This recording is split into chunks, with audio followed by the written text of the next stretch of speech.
Good evening guys, at ngayon samahan niyo akong gabi para mag night shopping. So let's go. Hindi ko nga pala hawak yung camera ko kasi baka matakot to ng snatcher kaya nilagay ko lang sa chest bag ko para safe na safe. Kasi uso dito ang nakawin pag gabi especially sa ganitong lugar.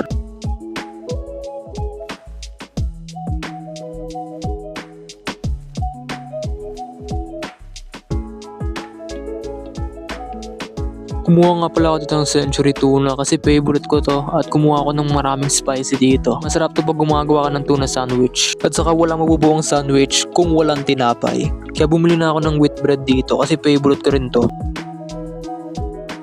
At dito naman ay naggala-gala ako at nagtitingin-tingin kasi nakalimutan ko na ng bibilhin ko. Bumili na rin pala ako ng sabon para pampaputi ng balat ko. After nga nung dumiretso na ako dun sa may counter para mag-check out. Ito nga pala medyo ako nagtagal kasi yung kanilang mga card reader hindi gumagana at kailangan pang pumunta sa ibang counter para humiram ng card reader.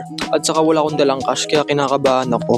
So yun guys, nakapag-check out na ako. Nandito na ako sa ATM ngayon para mag-withdraw. Just in case na hindi gumana yung mga card readers nila at kailangan ko ng cash. So hindi pala pwede dito mag-withdraw sa ATM na to. So ibang ATM na lang. Guys, nakapag-withdraw na ako ng cash. Para hindi na ako kabahan sa next time na mag-shopping ako. Kasi baka hindi sila magtanggap ng card eh. Kaya dala na ako ng cash.